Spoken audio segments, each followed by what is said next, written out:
지난 시간에는 에베소 교회에 대해서 공부를 했어요. 지난 시간에는요, 우리가 항상 알다시피 아시아의 7교회가 굉장히 중요한 거예요. 특히 아시아 7교회는 이 요한계시록에만 기록되어 있는 그러한 메시지예요. 요한계시록에만. 그러면 우리가 질문을 이렇게 던져요. 왜 요한계시록에 아시아의 7교회가 기록되었나? 라고 이제 질문을 던진다면, 이 아시아의 7교회는 교회 시대, 2000년 교회 시대에 나타날 7 모형의 교회의 모습들을 예수님이 보여주시는 거예요. 그럼 교회라는 것은 교단이나 또는 한 교회나 또는 선교기관이나 또는 한 개인까지 다 포함되는 거예요. 그러니까 우리 인간들도, 하나님의 자녀들도 이 7가지의 모습이 있다는 것을 보여주신다고 이렇게 생각하시면 돼요. 선교기관도 7가지 모습의 선교기관, 우리 교회도 그렇고 교단도 그렇고 이런 모습을 보여주신다라고. 어느 기간 동안? 교회 시대 2000년 동안. 근데 이것을 쫙 보여주시고는, 그리고는 이제 그렇다면 종말 때, 종말 이야기가 이제 계시록 4장부터 시작하거든요. 예수님의 재림 전에 일어날 일들이. 2장과 3장이 아시아의 7교회의 이야기를 하시고는, 그리고는 예수님의 재림 전에 일어날 일들을 쫙 보여주시는 거예요, 요한에게. 그렇기 때문에 아시아의 7교회가 2000년 동안의 교회의 이야기지만, 특히 예수님 재림 전에 또 구체적으로 이 7가지 교회들이 어떻게 나타날 것인가, 어떤 모습으로. 그러니까 우리가 지금 이 예수님의 재림 전에 살고 있기 때문에 이 7가지의 모습을 재림 전에 살고 있는 크리스찬들의 그 차원으로 우리가 조명을 또 할 필요가 있는 거예요. 그런 과정 속에서 우리가 에베소 교회를 지난 시간에 봤어요. 이 아시아의 7교회를요, 신학자들이 해석을 2가지로 해석한다라는 말씀도 우리 공부했어요. 첫째는 뭐냐면, 첫 번째 해석은 세대주의적 해석이에요. 이 세대주의적 해석이라는 것은 이 아시아의 7교회를 7세대로 나누는 그러한 해석이에요. 많은 분들이 요새 이 해석을 하는 분들이 있어요. 우리나라에도 그렇고 외국에도요. 이 말은 우리 공부했지만 다시 잠깐 보면 7세대, 특히 에베소 교회, 순서대로 하면 에베소 교회는 어떤 세대의 교회의 모습인가? 소위 예수님 초림부터 100년까지 이것을 교부 시대라 그래요. 교부 시대. 영어로는 apostolic period, apostolic 교부 시대라 그런다고. 이때 교회의 모습이 에베소 교회다, 이렇게 이제 보고요. 두 번째, 서머나 교회는 100년부터 시작을 해서 기독교가 공인된 313년까지의 세대로 서머나 교회를 보는 해석이 있어요. 세 번째로 버가모 교회는 313년부터 교황, 첫 교황이 나타난 590년 그레고리 교황, 그 시대를 버가모 교회다. 다음 시간에 우리가 공부하겠지만요. 네 번째, 두아디라 교회는 이제 590에서 1054년 동서교회가 분립된, 우리 다 공부했지만 다시 하나하나 적어서요. 4대 교회는 동서가 갈라진 1054년부터 종교 개혁까지 1517년까지의 교회로 보고요. 그 다음에 이제 여섯 번째로 빌라델비아 교회는 1517년에서 1900년까지, 그리고는 라오디게아 교회는 1900년부터 예수님의 재림까지, 소위 현대 교회를 라오디게아 교회다라고 이렇게 해석하는 해석 방법을 세대주의적 해석 방법이다 이렇게. 왜냐하면 주변에 이런 분들이 상당히 많아요. 그래서 우리가 알고 있어야 돼요. 또 이 세대주의적 방법도 우리가 알고 있어야 되는 이유가 있어요. 제가 나중에 설명하겠지만요. 세대주의적 해석 방법이 있냐면 이 아시아 7개 두 번째 해석 방법은 비세대주의적 해석 방법이다. 이 방법은 뭐냐? 7교회는 교회 시대 전반에 있는 교회다라고 보는 거예요. 구분을 하지 않고 이 전반에 어느 시대나 어느 나라나 민족에게 항상 7종류의 교회들이 있다라고 하는 해석 방법이에요. 그러면 우리 AMI에서는 어떤 해석 방법을 채택할 것인가? 라고 한다면 뭐라고 그랬어요? 융합적 해석 방법. 우리는 세 번째 해석 방법, 융합적 해석 방법이에요. 이 두 가지를 다 융합하는 거예요. 그래서 두 해석이 공존된다라고 보면서 이것을 융합적으로 해석하는 거예요. 제가 이제 7교회를 지금 설명을 하나하나 하면서 항상 융합적 해석 그 토대 안에서 지금 설명하고 있어요. 그러니까 이 두 개를 다 아셔야 되는 거예요.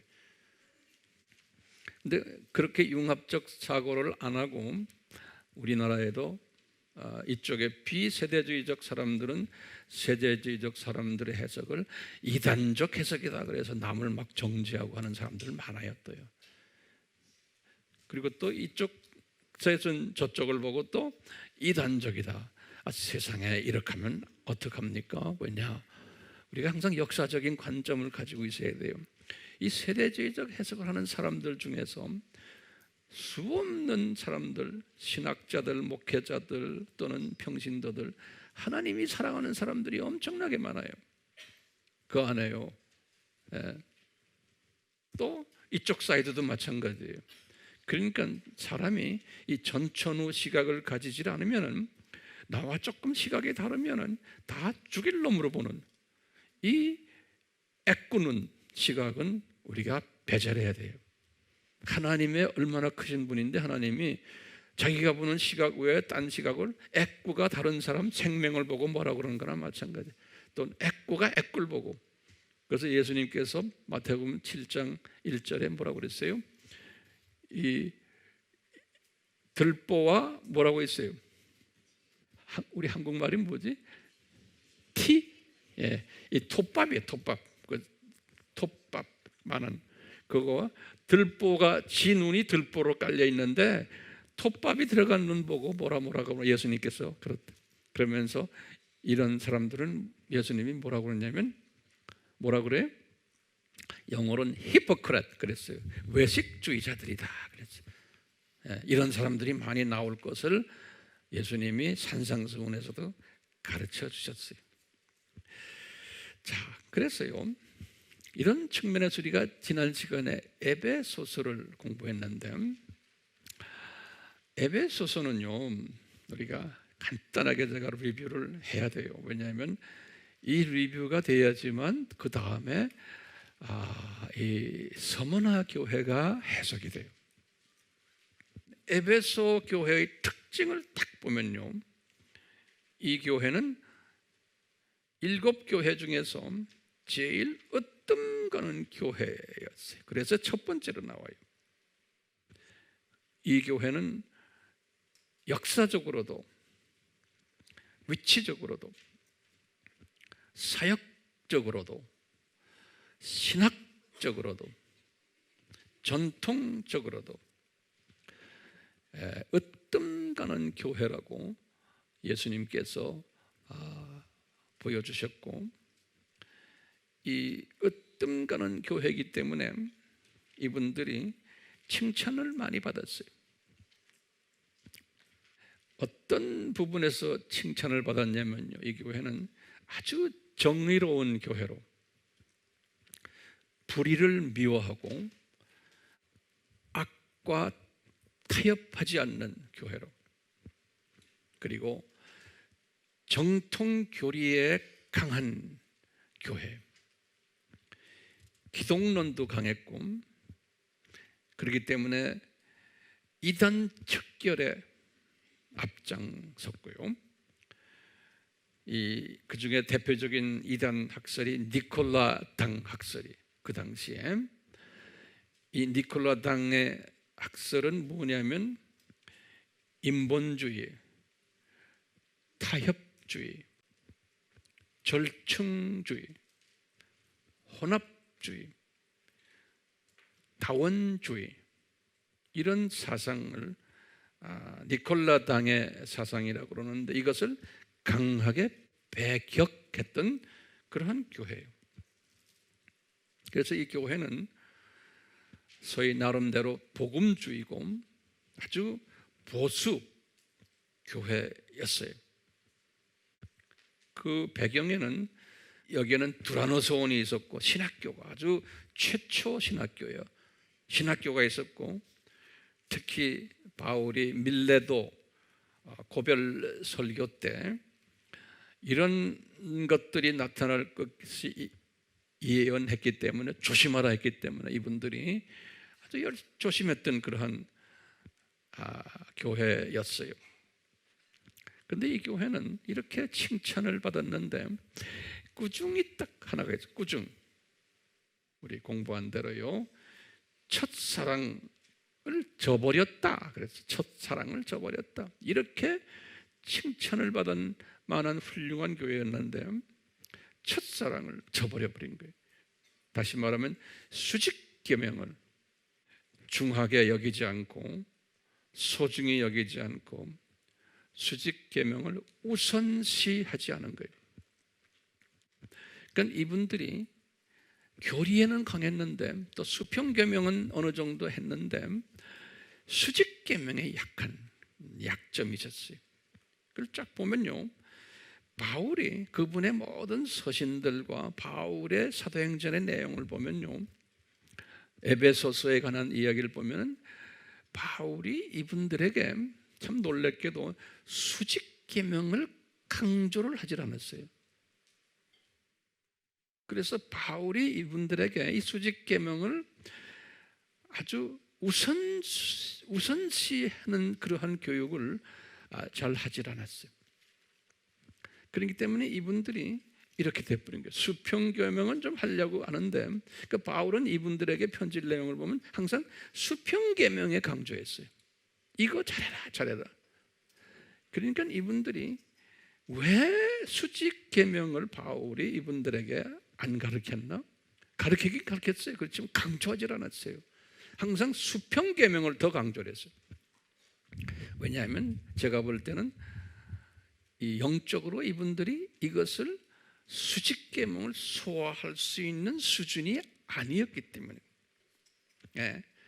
그러니까 이제 성령님께서 바울에게 먼저 수평계명을 먼저 잘 시켜라.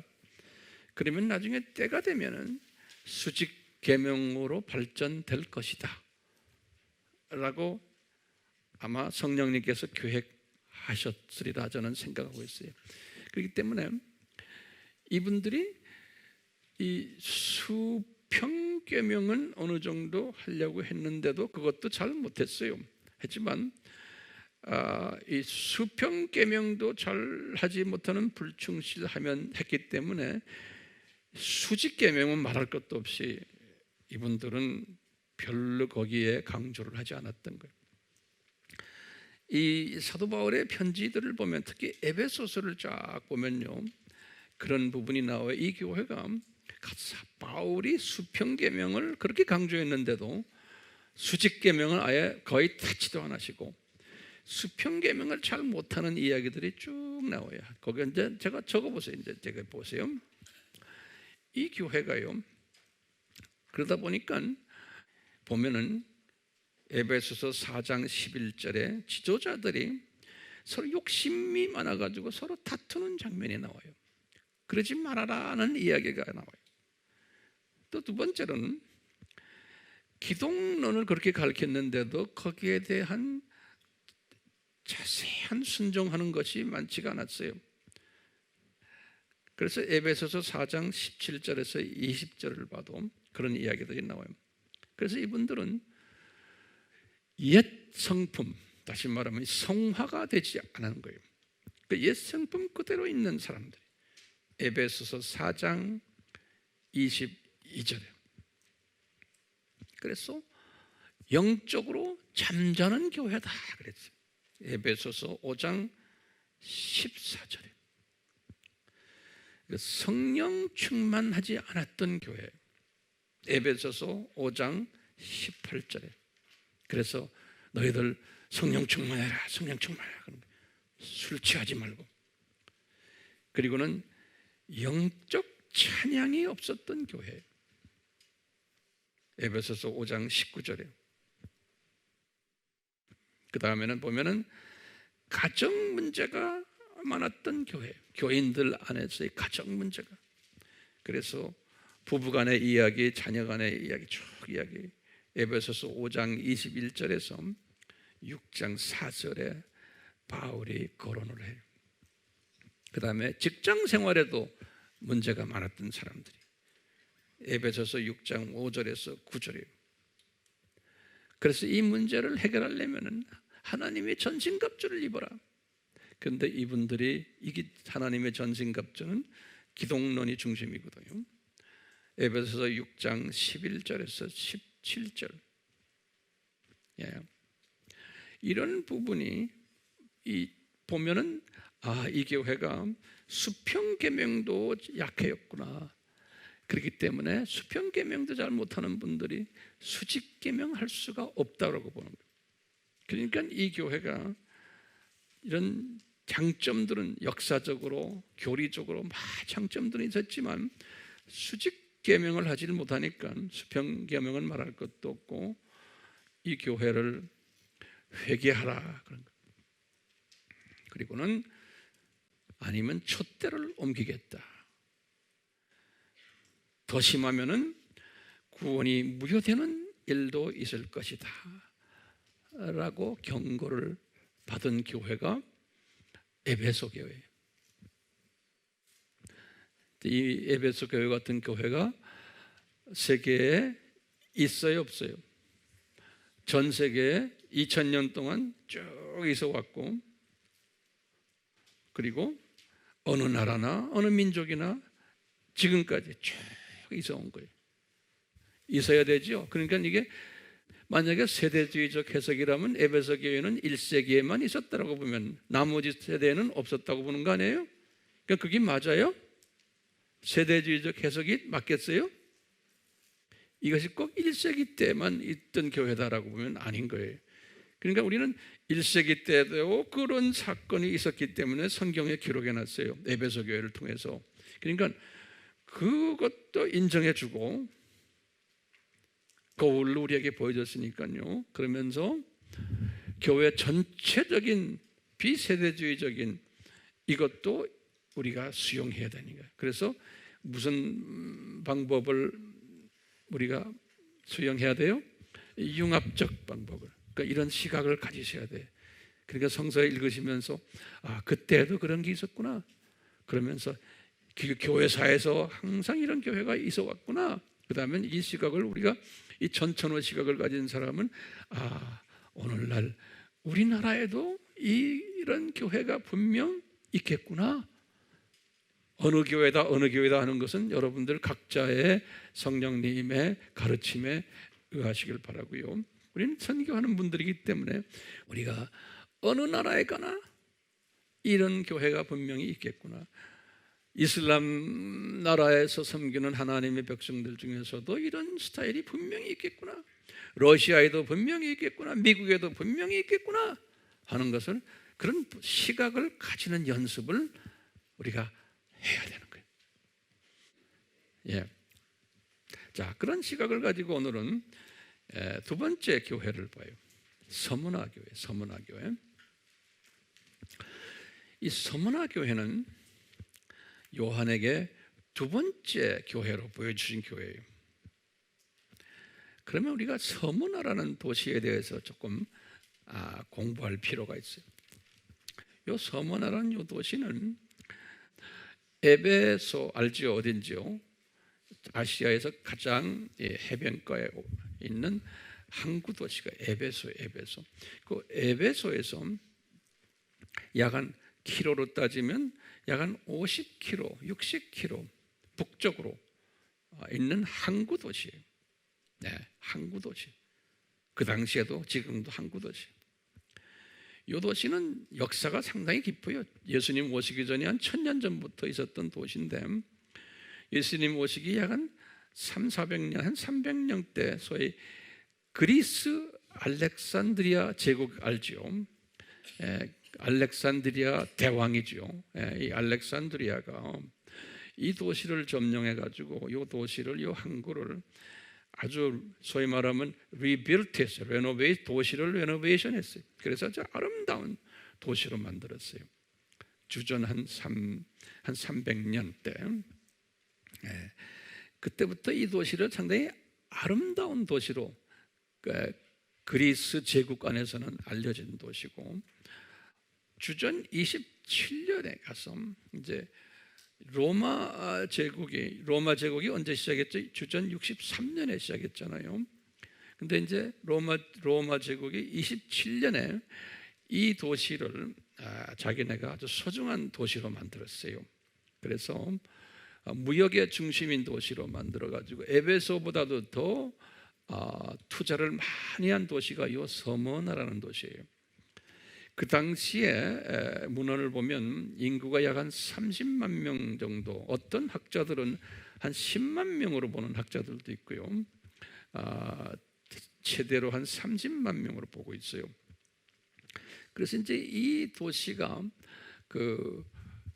터키 지방 그쪽에 나는 모든 농산물들 또 생산되는 것들을 이 로마 제국으로 이제 여기저기다 이제 수출하는 이제 이런 도시로 알려졌는데요. 오늘날은 이 도시가 상당히 큰 도시가 됐어요.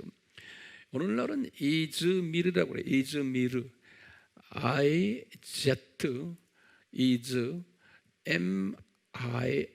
그래요. 이즈미르. 지금 이 도시가 인구가 지금 약 한 300만 명 정도고요.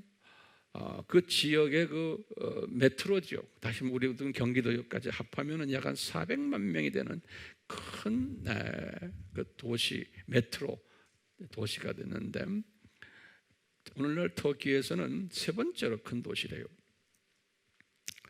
첫 번째는 이스탄불이고, 두 번째는 앙카라고, 그 다음에 세 번째가 요 이즈미르 요 도시라요.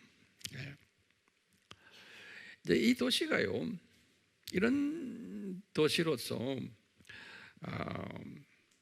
나중에 조금 더 설명을 좀 더 하겠지만, 이 도시가 예수님 당시 1세기 때 어떤 도시로 둔갑이 됐냐면요, 이 로마 제국 안에서 최대로 종교 도시가 된 거예요. 로마 제국 안에서 에베소보다도 더 이 로마 제국이 여기에 투자를 한 거예요. 그 전에도 그리스 제국이 투자를 해서요.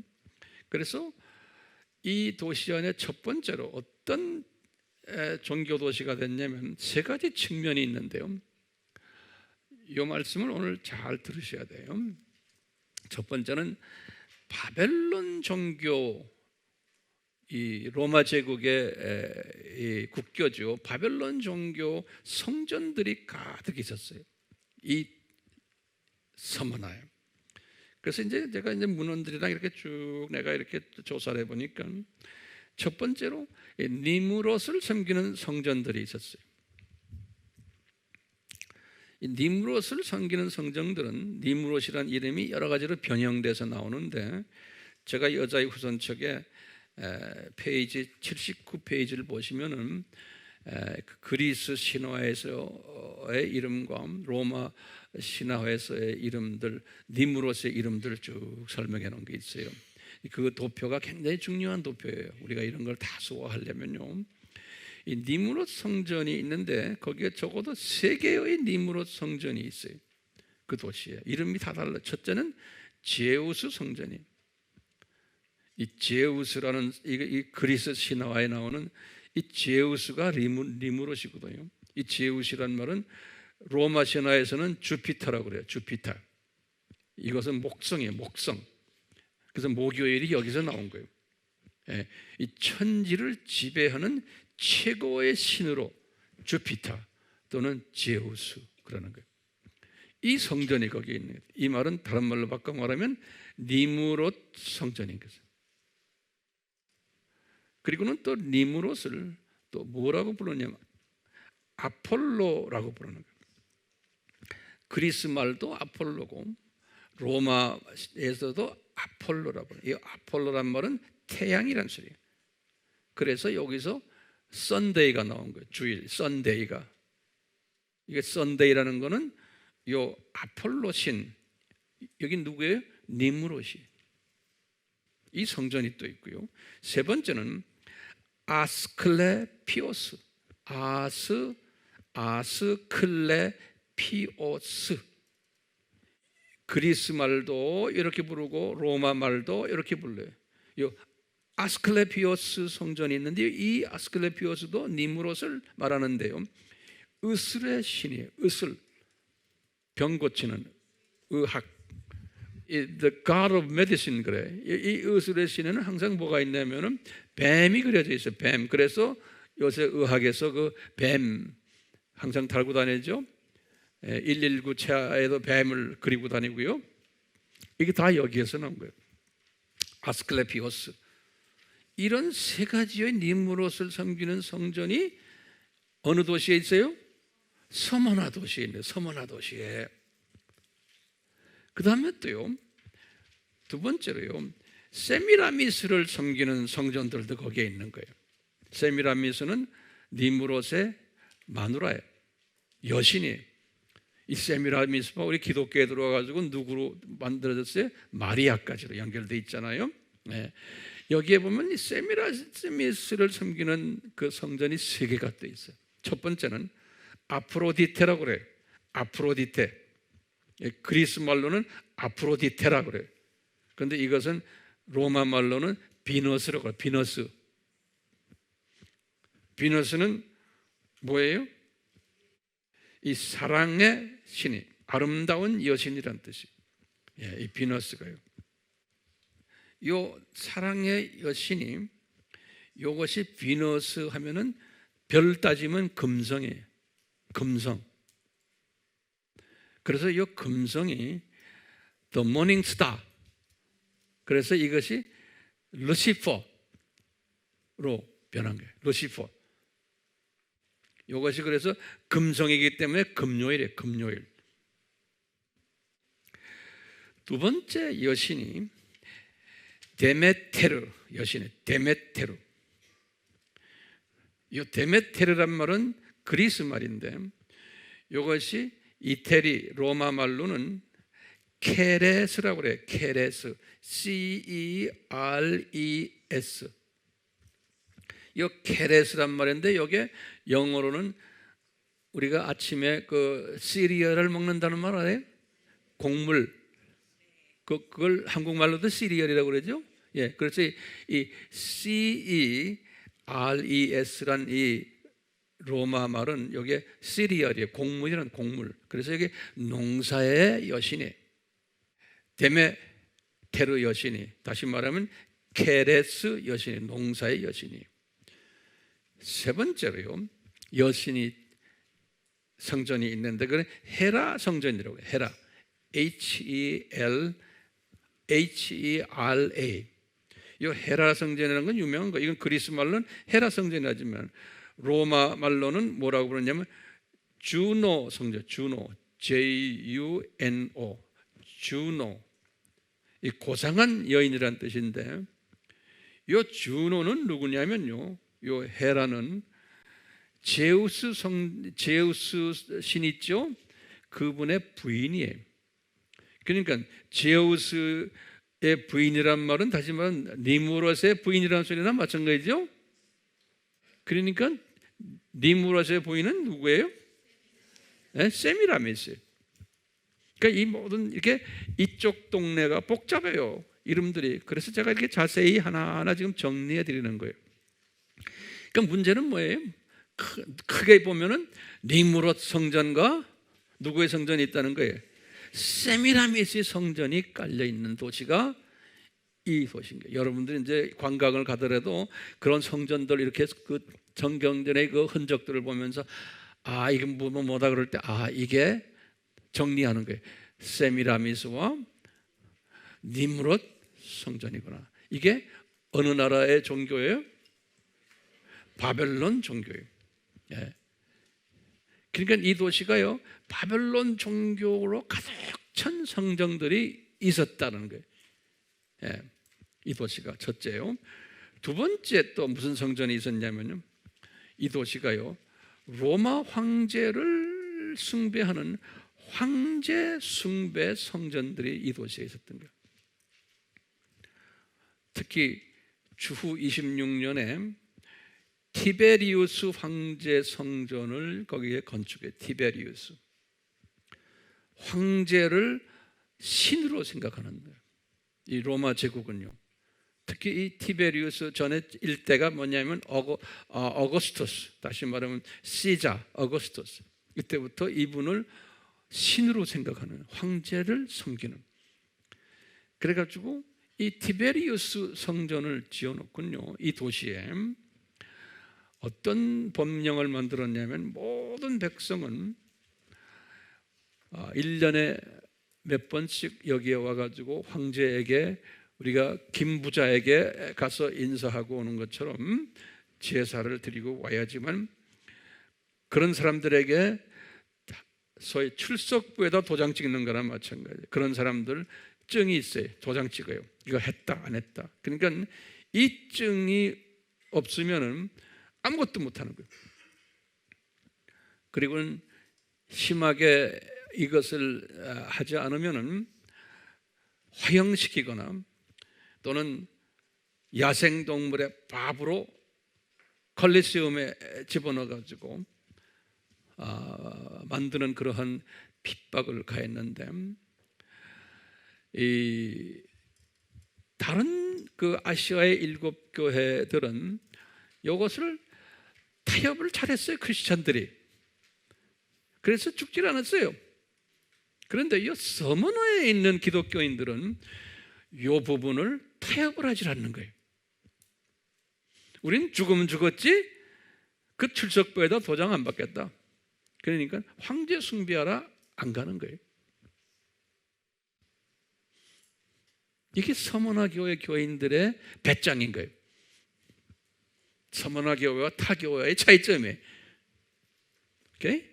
거기다가 또 무슨 성전이 있었냐면, 세 번째로 유대인 공동체가, 거기 큰 공동체가 있어가지고 유대 성전들이 있었어요. 유대 성전들이 있는데, 요 고집 부리는 서머나 교회의 이 교인들은 이 유대인 성전을 알기를 우습게 하는 거예요. 그러니까 이 유대인들이 이 고집쟁이 서머나 교회 교인들을 상대로 저놈들 혼쭐을 내야 될 텐데 하면서 요 유대인들이 어떻게 하냐면, 서머나 교회, 서머나에 있는 로마 정권에 고발을 하는 거예요. 저 사람들 혼쭐 내라. 그러니까 이 유대인들이 고발을 해가지고 이 사람들을 핍박을 하는 거예요. 그래서 이제 오늘 서머나 교회의 편지를, 너희들 자칭 유대인이라 하지만 니네들 사탄의 회당들이라는 거예요. 사탄의 회당들, 이놈들아. 그러니까 같은 소위 하나님의 자녀들인데, 이런 부분 보면 이 우상 섬기는 일에 동참하지 않는다고 해서 유대인들은 가서 그거 하는 거예요. 그러니까 고발하는, 그래서 고발당하는 교회가 요 서머나 교회인 거예요. 이 크리스찬들이, 서머나 교회 크리스찬들이 왜 이 황제 숭배에 불순종했을까요? 이 사람들은 에베소 교회와 달라요. 이 사람들은 수직계명 우선시하는 믿음을 가진 사람들인 거예요. 수직계명 우선시하는 믿음을 가진 사람들이. 요 에베소 교인들은 수평계명은 어느 정도 할지 모르지만 수직계명을 잘 하지 않기 때문에 타협하는 사람들이기 때문에 이 수직계명을 차선으로 하는 또는 수직계명을 무시하는 사람들이기 때문에 이 에베소 교회는 핍박이 없었어요. 타협하기 때문에. 오늘날도 마찬가지예요. 수직계명에 철저한 사람은 미움받고 핍박받게 되어 있어요. 우리나라에서도요. 예, 타협하면은 절대로 이런 게 없어요. 오늘날에 가장 우리 기독교인들이 가지고 있는 오늘날의 지금 문제는 뭡니까? WCC, 그 다음에 종교 다원주의 문제가 우리에겐 제일 큰 거예요. 이건 왜 그래요? 수직계명에 위배되는 행위. 근데 교회들이나 크리스찬들 중에서 이런 것에 타협하는 사람들이 많은 거예요. 그러니까 미움 안 받아요. 그런데 다원주의에 대해서, WCC에 대해서 미움을 공격을 하면 우리는 거기에 참여 안 한다, 그건 잘못됐다라고 말을 한다면은 미움받는 거나 똑같아.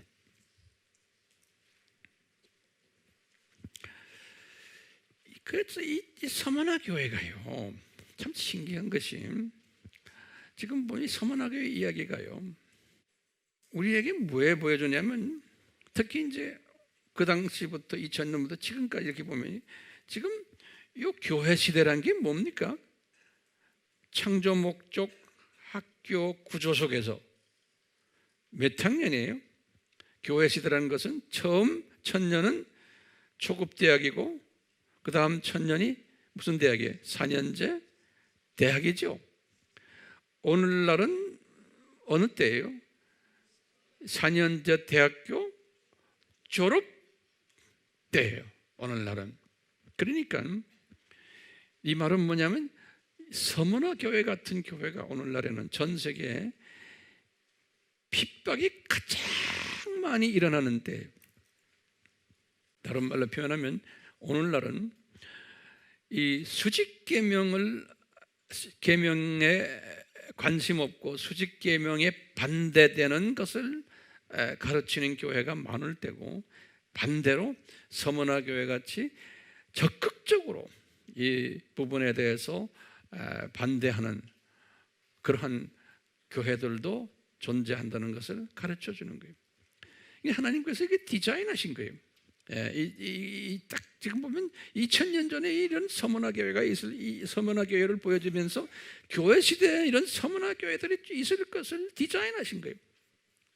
그렇기 때문에 이제 하나님의 완전한 디자인 속에서 지금 우리가 지금 이야기하고 있는 거예요. 자, 그러면 디자인했다는 것을 우리가 어떻게 할 수 있느냐? 뭐 여러 가지 이유가 그 방법이 있죠. 첫 번째, 서머나라는 그 이름 속에서 하나님이 디자인하신 것을 알 수가 있어요. 서머나라는 그 이름 속에서. 그러니까요, 이 서머나라는 그 이름이, 제가 이제 원어 성경을 딱 보면 뭐라고 되어 있냐면, 그건 참고로 적어 놓으세요. 뭐 외울 필요는 없지만, 스미르나이오스예요. 무아에 스미르나이오스. 원어 성경에 보면 그것을 서머나 이렇게 해서 서머나. 근데 그 스미르나이오스라는 이 단어를 딱 보면 거기에 스미르나라는 단어가 나와요. 이 스미르나라는 그 단어가 뭐냐면요, 영어로는 myrrh라고 그래요. MYRRH. MYRRH. 그것을 이제 영어로 머르라고 발음해요. 그 그것을 또 사전에 보면 뭐로 되어 있냐면 몰약이라 그래요. 몰약. 몰약이 무슨 뜻이냐면 죽음, death라는 의미가 있는 거예요. 그래서 이 몰약이란 그 단어, 이것이 스무르나라는 그 서머나의 뜻이 몰약이 있는 도시라는. 그러면 성서에서요, 이 몰약이란 단어가 여러 군데 나와요. 제가 성서 이야기를 좀 해줄게요. 간단하게. 첫 번째, 향수를 이야기할 때 시편 45편 8절에, 그 다음에요, 이 제사장들이 성소에 고급 향로를 바칠 때 다 쓰는 단어예요. 출애굽기 30장 23절에. 그러니까 이 말은 뭐냐면 향내나는 제물을 바친다는 뜻이에요. 예. 그 다음에 세 번째로는요, 에스더 2장 12절에는 여자들이 죄를 정결케 하기 위해서 바르는 하나의 약품이 머르가. 그 다음엔요, 우리 알다시피 동방 박사가 예물을 아기 예수께 가져올 때 황금을 가져오시고 유향을 가져오고요, 몰약을 가져왔어요. 그러니까 예수님의 정체성을 이야기하는 거예요. 황금은 예수님의 신성, 유향은 예수님의 인성, 몰약은 예수님의 죽음이에요. 마태복음 2장 11절에 또 예수님이 이제 죽으셨을 때 그 예수님의 시체의 발을, 몰약을 니고데모가 가져온 거예요. 요한복음 19장 39절에. 근데 신기하게도요, 이제 천년왕국 때 보면요, 하나님의 사람들이 하나님께 이 새 선물을 가져오는 이야기가 나오는데, 그때 보면 몰약이 없어요. 금과 유향만 가져왔어요. 몰약이 빠져버렸어요. 이사야서 60장 6절에. 이 말은 뭐예요? 예수님이 이미 죽으셨기 때문에 이제는 몰약이 필요가 없는 거예요. 천년왕국 때는. 이 말은 이 도시 이름 자체가 뭘 말해요? 아하, 요 도시의 하나님의 백성들은 수직 계명이 강하고 그것 때문에 어려움을 당하고 죽음을 당할 도시라는 것을 이름 속에 이미 담겨놓은 게. 뿐만 아니라 두 번째, 이 도시의 특성은 이름 속에서 우리가 뭘 보냐면요, 아하, 이 도시는 안티 기독교 종교성이 강한 도시구나.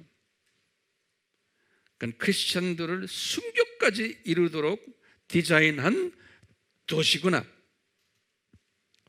크리스천들의 피냄새가 나는 도시구나.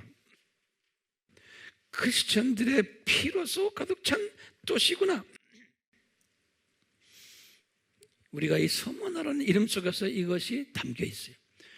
세 번째로 담겨 있는 건요, 이 서머나라는 그 이름 속에는 이 도시의 크리스천들은 강한 수직계명 최우선 성도들이구나. 타협하는 도시구나. 혼합하지 않는 성도들이구나. 창조 목적이 강한 사람들이구나. 이것 때문에 생명의 면류관을 받는 사람들이구나 라는 것을 이름 속에서 보여주는, 이름 속에서. 그래서 기독교 역사에서 보면요, 이 교회 출신 중에서 아주 순교자로서 대표적인 사람 한 분이 나와요. 기독교 역사 속에서요. 우리도 그분 이름을 들었을 것으로 생각하지만 요분이 누구냐면요, 사도 요한의 제자예요. 폴리캅이라는 사람이에요. P-O-L-Y-C-A-R-P.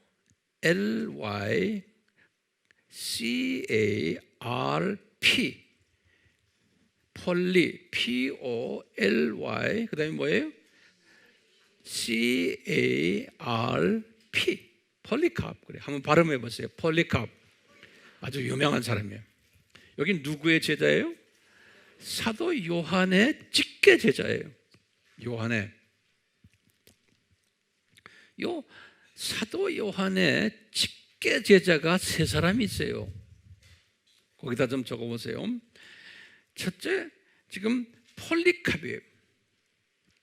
이 폴리캅이라는 사람은 사도 요한이 임명을 해. 즉, 이 사람이 서머나 출신이에요. 이 서머나 출신인데, 이 사람을 기가 막히게 훈련시켜가지고 요한은 그 당시에 그분은 에베소 교회에 주로 있었잖아요, 요한이. 근데 이 폴리캅, 서머나에 있는 폴리캅을 자기 수제자로 만들어가지고 이 폴리캅을 서머나 교회의 담임 목사님으로 했어요. 그래서 서머나 교회의 비숍이다 그래요. 또는 감독이다. 그래서 이 서머나 교회의 감독이 폴리캅이에요. 그리고 이 폴리캅이 또 제자를 한 사람 만들었어요. 그것이 그 유명한 이레니우스라고 그래. 이레니우스.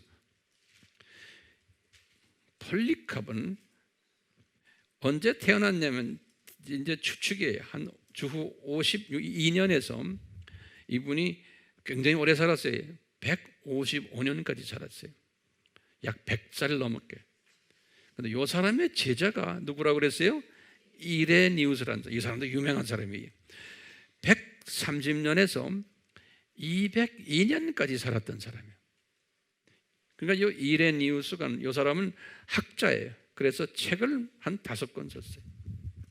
그래서 이 사람이 쓴 책 속에서 폴리캅에 관한 이야기가 나와요. 그걸 좀 이따 내가 간단하게 설명해 드리려고 그래요. 자, 요한의 제자가 내가 몇 사람이라고 그랬어요? 3사람이에요. 그 중에 대표적인 게 누구예요? 폴리캅이에요. 어느 교회? 서머나 교회. 자, 또 두 번째 제자가 누구냐면요, 파피아스라고 그래요. P-A-P-I-A-S.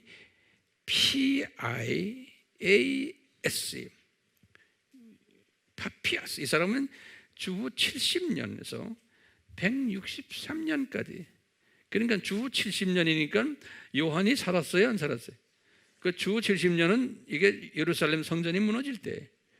아까 우리 봤지만 폴리캅은 태어나기를 52년에 태어났으니까 바울이 뭐 할 때? 2차 여행 끝날 때쯤이에요. 그러니까 바울이 서문화 2차 여행 때 서문화 교회 개척했잖아요. 그러니까 바울이 서문화 교회를 개척할 때 이 사람이 태어난 사람이에요. 재밌죠? 네. 폴리캅이. 요 파피아스라는 사람은 골로새 교회 옆에 무슨 교회에? 라우디기 교회. 그 근방에 있는 도시가 히에라폴리스라고 그래요. 히에라폴리스. 이것도 유명한 이름이에요. 히에라폴리스. 여기에도 교회가 있었는데 요 교회의 감독이었어요. 파피아스고요. 요 사람도 책을 한 5권 썼어요. 그래서 히에라폴리스의 감독을 했는데 요 사람이 163년에 죽었다고 그랬잖아요. 요 해에 서문화에 와서 순교를 당한 사람이에요. 이 서문화라는 도시가 이 순교를 당하는 곳이에요. 요 파피아스도. 세 번째 요한의 제자가 있는데 다 유명한 사람들이에요. 이제 기독교 역사에서요. 이그나티우스라는 사람이에요. 이그나티우스라는 사람. 이 사람은 50년에서 117년까지 산 사람이에요. 이 사람은 안디옥 교회의 담임 목사였던 사람. 그러니까 안디옥 교회 세 번째 담임 목사라고 기록이 되어 있어요. 이게 누가 다 기록했냐면 이레니우스가 이거 다 이렇게 써놨어요. 안디옥 교회의 세 번째 목사님 교부예요. 근데 이 사람은 예수님의 정체성과 수직 계명 때문에 로마로 끌려가 가지고 로마에서 순교당한 분이에요. 그러니까 이 요한의 이 세 제자들이 다 순교당했어요. 그럼 우리가 이 폴리카비 어떤 사람인가요? 서머나 교회, 지금 우리가 지금 서머나 교회 공부하고 있죠. 서머나 교회 교부인데요, 이분이 주후 69년에 예수님을 영접했어요. 요한을 통해서. 그러니까 그때 요한이 요한복음을 쓴 때예요. 요한복음이 주 한 67년에서 한 69년 사이에 썼다라고 우리가 보거든요. 그리고 70년에 이스라엘 나라가 이제 패망된 거죠. 그 아주 복잡한 때 예수님을 영접했어요. 내가 볼 때는 요한복음을 읽고서는 아마 예수님 영접하지 않았나. 지금 누구의? 폴리캅 이야기예요. 이 폴리캅이 이제 유대인들의 고발에 의해서, 자칭 유대인들의 사탄의 회당의 고발에 의해서 폴리캅이 로마 황제에게 제사를 드리지 않으니까 이 사람을 죽이도록 한 거예요. 그래서 로마 황제가요, 비오라는 형제인데 안토니우스 비오 파이어스, 안토니우스 비오라는 황제가 이 폴리캅을 화형제 시켰어요. 그런데 이 이레니우스의 그 책에 보면요, 뭐라고 기록되어 있냐면 이 폴리캅이 12번째 서머나 교회 순교자다 그랬어요. 12번째. 그리고는 이 폴리캅이 심지어는 이방인들까지도 폴리캅을 존경했다는 거예요. 멋있는 사람이었대요. 이 폴리캅이 아주 잘 가르치는 선생님이었고, 그래서 요한이 이분을 서머나 교회의 감독으로 임명했고, 이분은 불에 태우기 위해서 장작더미에 이렇게 서가지고 사람들 보는 데서 이렇게 장작불에 서서 이렇게 팔, 다리 다 묶여가지고 서 있는데 거기에 불을 비췄대요. 이제 이레니우스 책에 이렇게 기록되어 있다는 거예요. 불을 붙였는데 불이 막 타는데 갑자기 바람이 확 오면서 그 불이 이 폴리캅으로 가지 않고 저쪽으로 가가지고 불이 그냥 꺼져 버렸다는 거예요. 성령님이 이제 그분들에게 이렇게 보여주신 거예요. 그러니까 거기에 있는 군인이 칼을 들고 와서 폴리캅의 가슴을 쳐서 죽였다는 거예요. 그리고는 다시 불을 질러가지고 불에 태워버렸다. 이런 이야기가 써 있어요. 근데 이분이 딱 묶여가지고 서 있었을 때 황제가 그분에게 그러는 거예요. 너 황제를 섬기고 황제에게 와서 절을 하고 하면은 내 너를 살려주겠다. 네가 섬기는 예수 그리스도를 부인해라. 그럼 내가 살려주겠다. 그러니까 이분이 유명한 말을 한 것을 거기 기록해놨는데 이 폴리캅의 유명한 말이에요. 뭐냐면 그 말은 참 감동적이에요. 그러는 게, 황제요, 제가 86년을 예수 그리스도를 나의 주님으로 섬겨가 왔는데 내가 지금 와서 그 나의 주님을 내가 배반할 수 없다. 그런 말이에요. 86년을 섬겨왔다니까요. 그렇게 보니까 이분이 언제 기독교인이 됐냐가 딱 나와요. 왜냐하면 이분이 언제 죽으셨어요? 155년이에요. 155에 86을 빼면 돼요. 이 역사책들은 우리에게 많은 정보들을 제공해 주고 있어요. 오늘 서머나 교회에 예수님께서 요한을 통해서 말씀하시는 걸 보면요, 이런 말씀이 나와요. 말씀의 시작에서 그러는 거예요. 서머나 교회야, 내가 너의 행위를 안다는 거예요. 안다는 단어가 있어요. 그리고 너의 환난도 내가 안다는 거예요. 그리고 너의 궁핍도 내가 안다 그러셨어요. 예수님이 이 말을 우리가 깊이 묵상해야 돼요. 그런데 예수님이 지금 이 도시 안에 있는 하나님의 백성들이 지금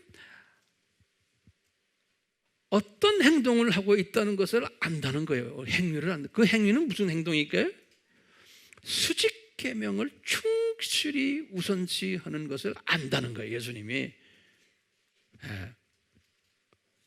그 다음엔요, 또 뭘 아느냐면 그것 때문에 환난을 받고 있다는 것도 내가 안다는 거예요. 예수님이 모른 체 하는 게 아니라 다 알고 있다는 거예요. 그 다음에 이것 때문에 너희들이 궁핍을 당하는 것도 내가 알고 있다는 거예요. 이 궁핍이라고 할 때 원어를 딱 드렸다면 우리가 사도행 아니죠, 산상수훈에서 공부했어요. 푸터커스 그랬어요. 푸터커스가 뭐예요? 다른 궁핍이 뭐 있어요 또? 페네스 기억나시죠? 페네스라고 안 쓰고 푸터커스라고 딱 써 있어요. 내가 들여다보니까요. 그러니까요, 완전히 그냥 땡전 한 푼 없이 사는 사람들이 이 궁핍을 너희들이 당하고 있다는 걸 내가 안다는 거예요. 어떤 환난이에요? 이분들은 수직 계명 때문에 황제에게 예배를 안 드리기 때문에 인종차별을 받고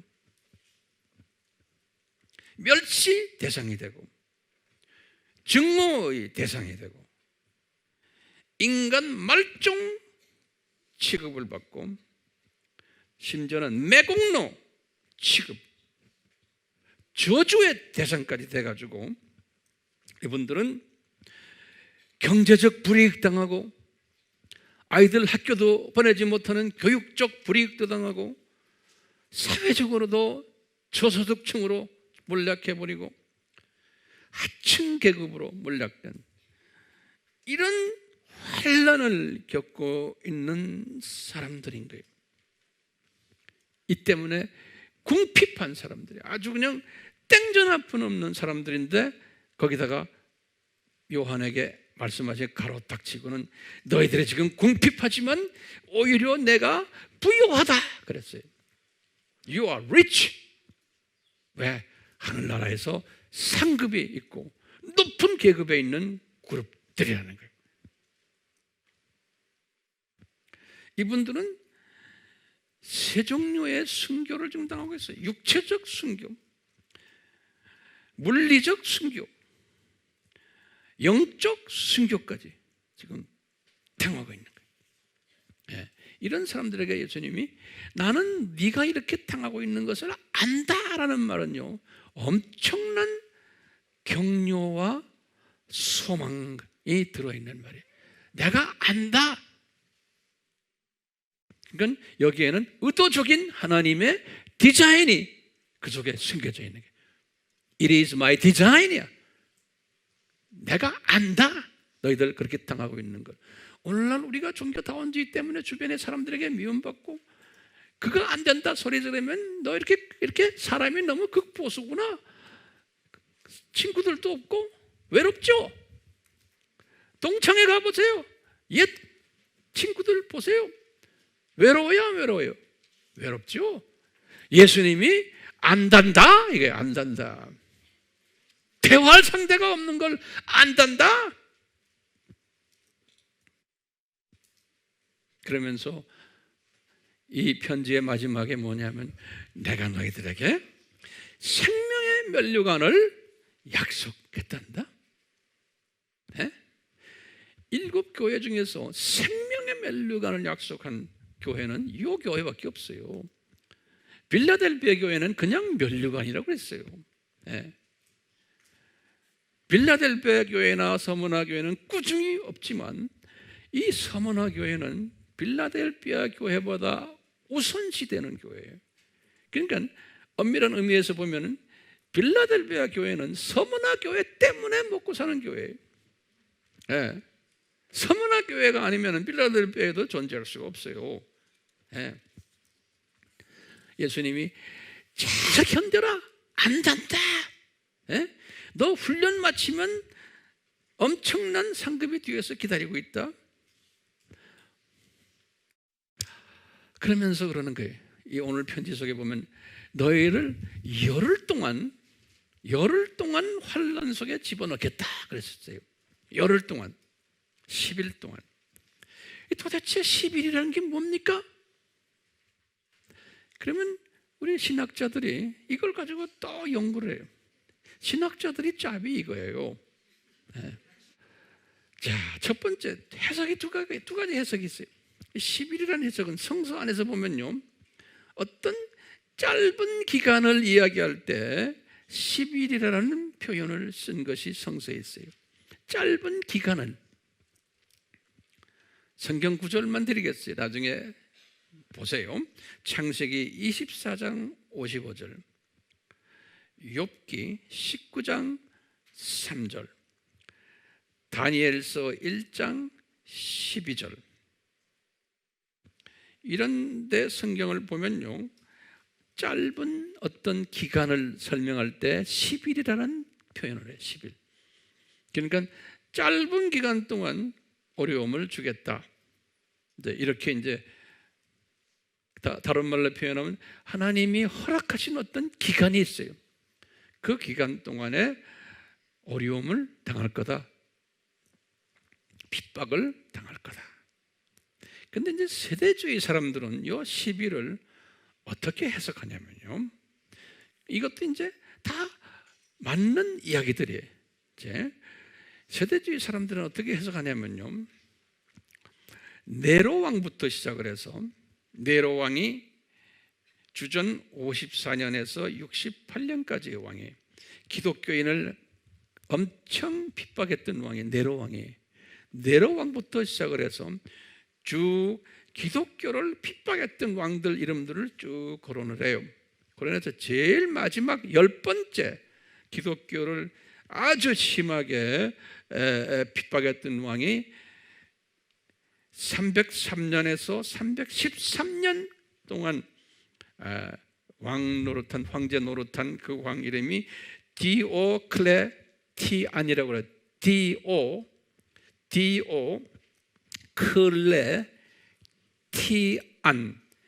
디오클레티안 됐어요? 디오클레티안. 이 왕이 엄청나게 기독교인들을 핍박했어요. 303년에서부터 313년. 요 때문에 313년에 어느 왕이 나타나요? 콘스탄틴 왕이 나타나서 이제 기독교를 해방시키는. 다시 말하면요, 요 네로부터 시작해서 디오클레티안까지 10명의 악한 왕들이 있어요. 그 왕들이 기간이 약 한 250년 돼요. 요때 약 한 500만 명의 기독교인들을 핍박했어요. 로마 제국 안에서요. 그래서 이제 세대주의에서는 어떻게 해석하냐면 10일이라는 그 해석을 요 10명의 왕들, 250년 동안의 악한 왕들을 이야기하는 거다. 그 기간 동안에 받은 것들을 이야기한다라고 보는 거예요. 이것도 문자적으로 보면 맞는 이야기고, 이런 패턴이 교회 시대에 계속 있어 왔다는 거예요. 있을 것을 예언한 거 아닙니까? 그러니까 융합적 접근 방법이 더 마음에 들어야 안 들어요? 네. 자, 우리는 지금 예수님의 재림이 가까운 종말 때 우리는 지금 살고 있어요. 그렇기 때문에 우리 주변에 어느 교회인지는 모르지만 이 서문화 교회가 분명히 있죠. 서문화 교회가. 우리 교회는 서머나 교회는 아닌 것 같아요. 왜? 핍박이 없어요. 핍박이 있어야 조그마한 핍박이죠. 뭐 생명을 위협하는 그런 핍박은 우리에게 없죠. 그런데요, 오늘날 우리가 살고 있는 이 세대에 이런 서머나 교회 스타일의 핍박이 있는 곳이 있겠어요? 없겠어요? 있죠. 거기다 좀 적어보세요. 기독교 데이터에 의하면 2018년 오픈도어 선교회라고 이런 핍박 관계되는 전문 선교기관이 있어요. 여기에 발표에 의하면 가장 핍박이 심한 나라들 10개 나라의 명단이 나와요. 오늘날 순서대로 적어보세요. 자, 첫 번째 나라가요, 노스 코리아예요. 우리 형제들이에요. 저 사람들이 전 세계에 이런 짓을 해요. 노스 코리아에 첫 번째, 항상 노스 코리아. 이 노스 코리아, 북한은 지금 어느 황제를 지금 그놈들이 지금 모시고 계세요? 김씨 부자예요. 김씨, 김정일 그 아버지 김일성을 섬기는 황제 예배를 드리는 나라가 저 나라예요. 그러니까 이게 신기하지 않아요? 그 안에 서머나 교회가 있겠어요? 없겠어요? 있는 거예요. 그렇기 때문에 우리가 지금 이 서머나 교회 교인들을 섬기고 있잖아요. 몰래요. 우리가 지금 실제로 하고 있어요. 네. 이게 얼마나 복된 우리입니까? 예? 전 세계 최고로 악한 황제 숨기는 나라 안에서 가장 핍박을 받는 하나님의 백성들이 숨겨져 있는 그 나라, 그 백성들을 우리가 한쪽 코너에서 관심을 두고 섬긴다는 것, 이거는 엄청난 복이에요.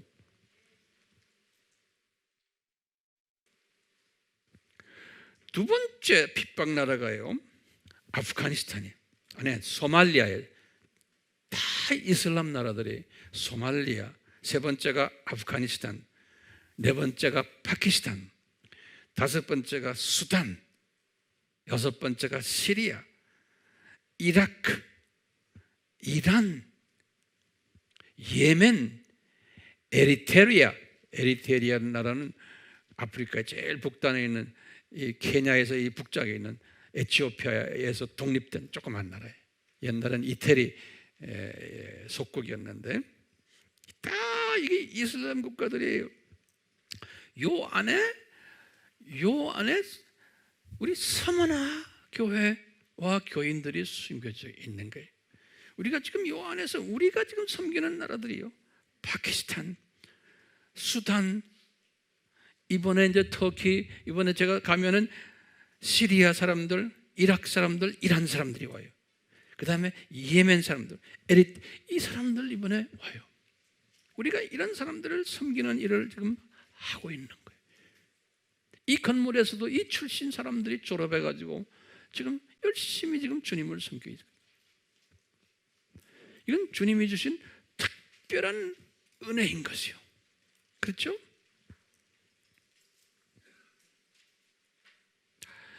이 은혜에 우리가 동참한다는 것은 이게 보통 복이에요? 네?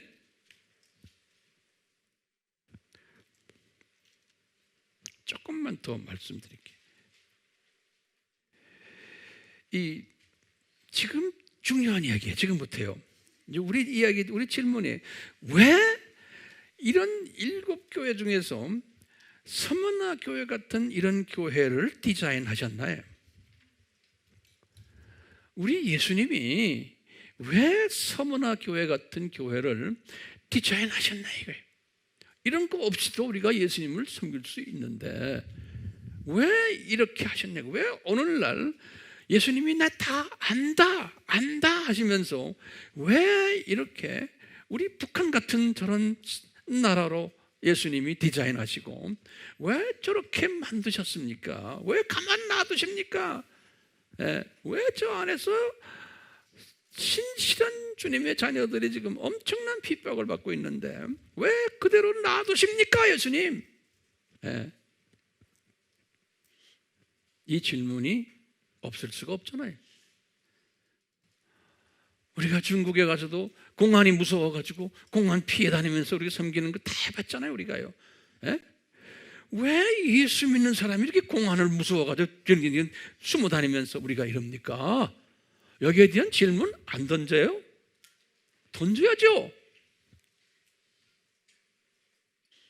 왜 공산당 놈들이 저렇게 잘 살고 지네들이 펑펑펑 파워를 가지고 가면서 왜 이 가정교회 그리스도인 중에서 가난하고 피해 다니고 도망 다니고 숨어 다니고 우리끼리 모여가지고 커튼 치고 찬송가사 조금 겁을 내고 이럽니까? 우리가 왜 이럽니까? 여기에 대한 질문 던지셔야만 돼요. 그렇죠? 네. 그러면서 예수님의 재림 전에는 이런 일들이 더 심하게 일어날 것을 성서에서 예수님이 말씀하셨는데 왜 그렇습니까? 왜 그렇습니까? 이것은 왜 그러냐면요, 하나님의 생명 살리는 원칙 때문에 그러는 거예요. 이거 중요한 단어예요. 하나님의 생명 살리는 원칙이 있어요. 이 원칙은 뭐냐면 한 사람이 죽어야지만 다른 사람이 살아나게 되어 있는 원칙이에요. 이건 굉장히 중요한 기독교의 아주 핵심 원칙이에요. 생명 살리는 원칙이에요. 그렇기 때문에요, 예수님이 이 말씀하셨어요. 우리 잘 아는 요한복음 12장 24절에 분명히 말씀하셨어요. 예수님이 십자가에 달려 죽기 일주일 전에 하신 말씀이에요. 내가 하늘의 밀이 되어 땅에 떨어져 죽어야지만 된다는 거예요. 그래야지만 많은 사람들이 살아난다는 거예요. 예수님이 지금 이 말씀을 딱 하시면서 내가 이제 곧 이제 이 일에 이제 내가 실제로 이제 참여자가 될 테인데, 우리 한번 내가 이제 말씀드릴게요. 요 생명 살리는 원칙을 누가 이 원칙을 설정했어요? 내 질문이에요. 여러분들 대답하세요. 누가 이 원칙을 만들어냈어요? 그러면 뭐라고 대답해야 돼? 삼위 하나님이 만든 거예요. 삼위 하나님. 이거 잘 노트에 적으세요. 이거 여러분들 적어갖고 이걸 나눠야 돼요, 딴 사람하고요. 이건 삼위 하나님이 만들어내신 원칙이에요. 그래가지고요, 이 삼위 하나님이 언제 이 원칙을 만들어냈어요? 언제? 그러면 뭐예요? 창세 전에 이 원칙을 만들어냈어요. 창세하기 전에 삼위 하나님이. 그래가지고요,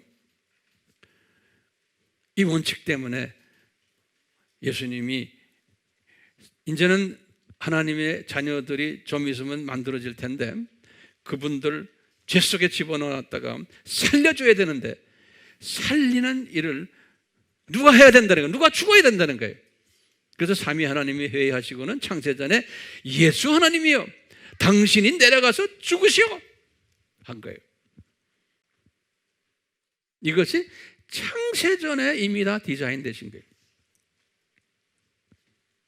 그렇죠? 이 예수 하나님이 여기에 순종하셨다고 그랬잖아요. 그래가지고 이분이 죽으시기 위해서 눈높이 교육을 시키기 위해서 역사 속으로 떨어지신 거예요. 영원하신 분이 역사 속으로. 이분이 누굽니까? 예수님이. 이분은요, 창조주세요.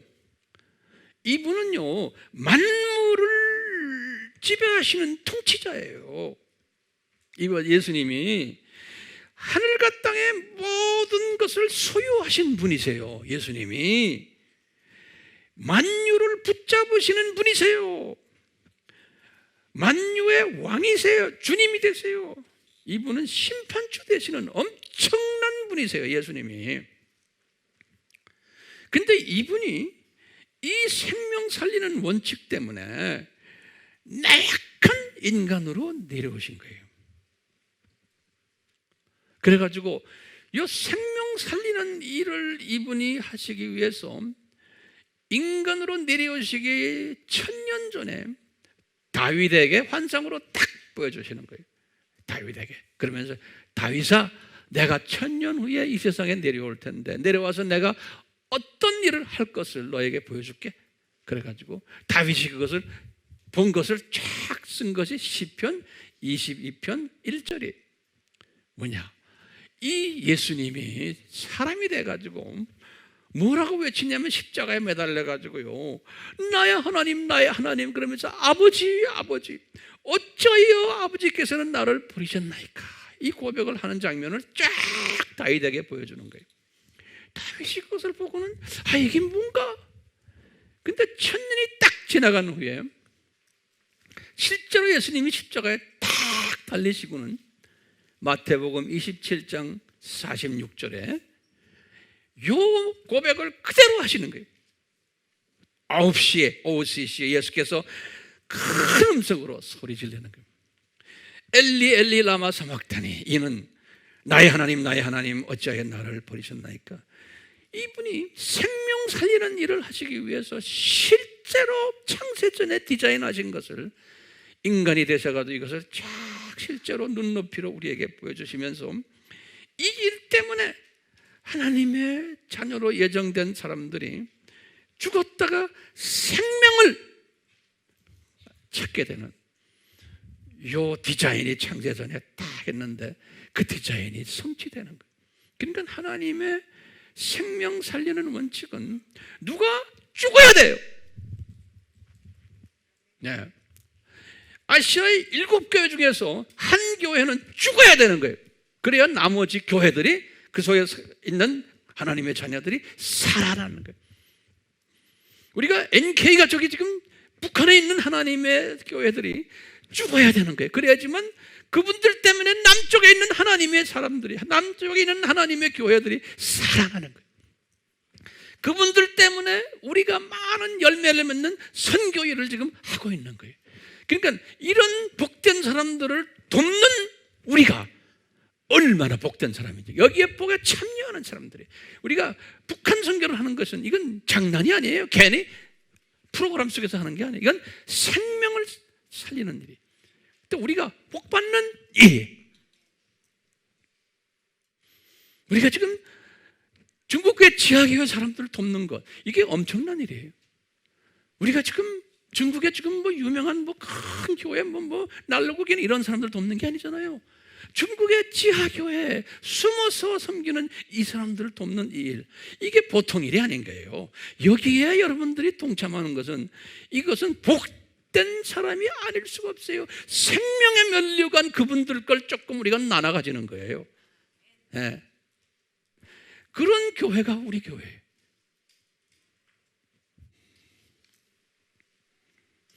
우리가 자연을 봐도요, 꼭 암수가 있어가지고 꼭 한쪽이 죽게 돼 있어요. 그래야지만 생명, 정자와 난자 중에서 이 난자 속에 정자가 들어가가지고 정자가 죽어버려야지만 생명이 나오는 거예요. 이것은 식물에도 있고 생명의 모든 생명체에서는 이 원칙이 그대로 다 적용이 돼요. 이 원칙이, 이 생명 살리는, 누가 희생을 해야 돼요. 근데 그 희생도요, 내 스스로가 하는 게 아니에요. 성령님이 나에게 하도록 주님께서 은혜를 베푸셔야 돼요. 네. 이건 하나님의 예정적 측면에서요, 내 실력으로 되는 게 아니에요. 네. 이 서문화 교회의 교인들이 된 것도 이것은 내 실력이 아닌 거예요. 그래서 이스라엘의 역사를 딱 보면요, 이스라엘의 하나님의 자녀들이 다 우상을 섬기면서 이런 짓들을 한 이야기가 아니에요. 그럴 때마다 항상 우상을 섬기지 않는 남은 자들을 딱 거기다가 숨겨놨어요. 여기에 그루터기들.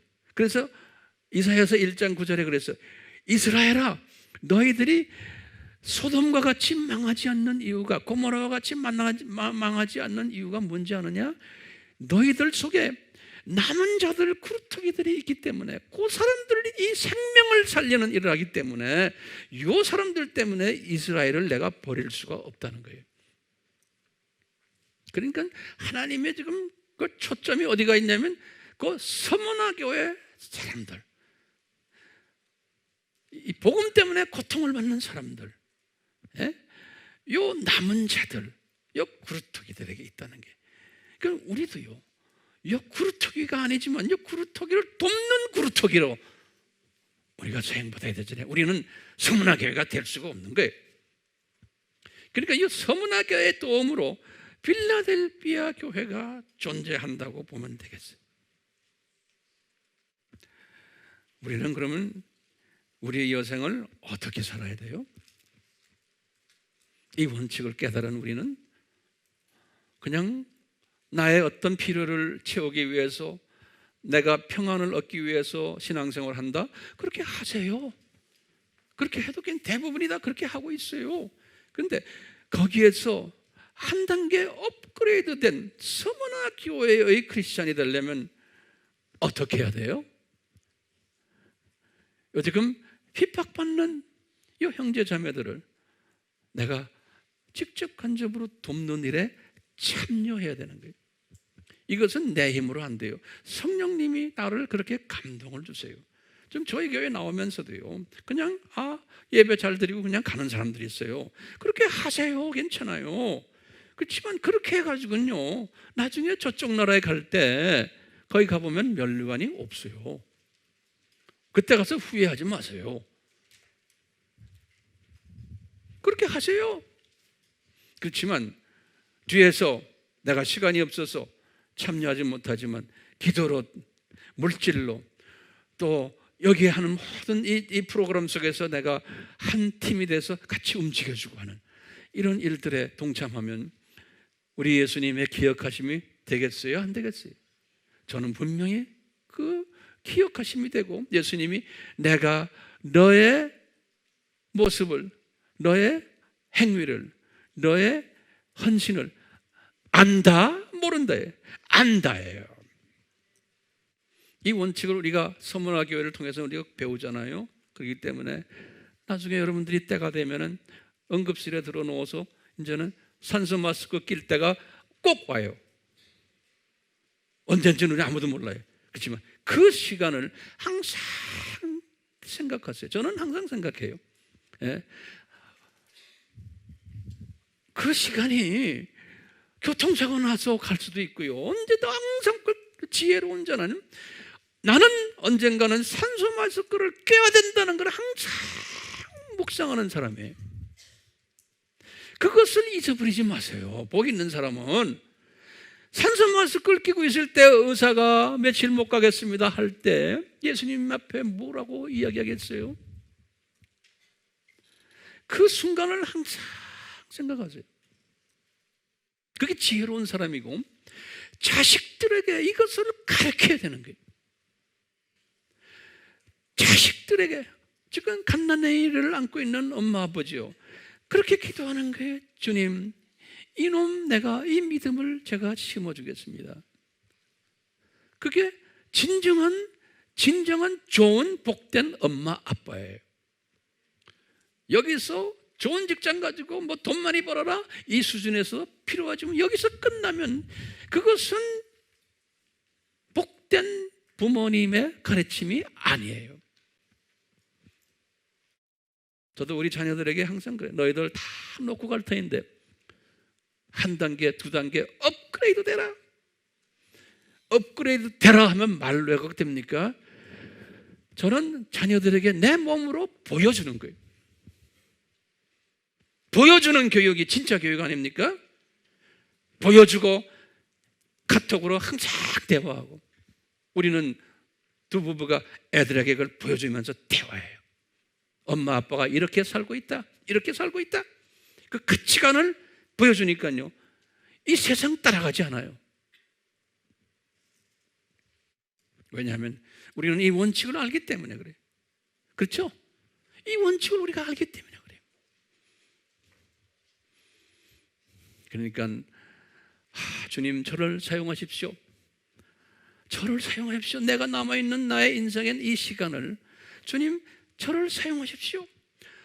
이 복음을, 주님의 이 재림을, 이 아시아 일곱 교회에서 나타난 이 모든 신비한 것을 내가 나누겠습니다. 가르치겠습니다. 내 몸으로 거기에 참여하겠습니다라는 헌신이 필요한 사람이 복된 사람인 거예요. 예배 끝난 다음에 오늘 예배 설교 어떻게 했어요? 아시아 일곱 개 서머나 교회에 대해서 이야기한 것 같아. 이러고 가버린다면 이 문디 같은 백성에, 난 그런 소리 듣기 싫은 거예요. 내가 그런 소리 듣기 위해서 지금 이렇게 내가 설교합니까? 아니에요. 설교 듣기 위해서 왔습니까? 아니에요. 행동으로 보여주세요. 네. 아멘. 네, 같이 기도합시다. 예수님, 아시아의 일곱 교회를 우리에게 조명해 주시면서 에베소 교회와 이 서문화 교회의 다른 점들을 조명해 주고 계십니다. 예수님, 특히 에베소 교회의 모습을 보아왔고 오늘은 이 서문화 교회의 모습을 우리에게 보여주고 계십니다. 지금 오늘 우리 상황 속에서 우리는 서문화 교회가 될 수 없지만 이 서문화 교회에 속해 있는 주님의 귀한 백성들, 생명의 면류관을 받는 백성들을 가까이서 섬길 수 있도록 해주셨사오니 우리가 게을르지 말고 이분들을 섬길 수 있는, 섬기는 그러한 믿음의 복된 형제 자매들로 삼아 주시옵소서. 열심히 하겠습니다. 성령님, 저희들 가이드해 주시옵소서. 성령님, 이끌어 주시옵소서. 우리가 믿음의 우선순위를 설정하게 해주시고 쓸데없는 것에 시간과 나의 정력과 나의 자원을 낭비하지 않게 해주시고 주님이 가장 원하시는 것에 내가 우선적으로 나의 자원과 시간과 나의 재능을 바치는 그러한 복된 자들 되도록 은혜 베풀어 주시옵소서. 예수님의 이름으로 기도드리옵나이다. 아멘. 지금 이 시간은 예수 그리스도의 무한하신 은혜와 하나님 아버지 극진하신 사랑하심과 성령님의 끊임없이 간섭하심과 가르쳐 주심과 깨닫게 하심과 순종케 하심이 우리에게 항상 있기를 축원하옵나이다. 아멘.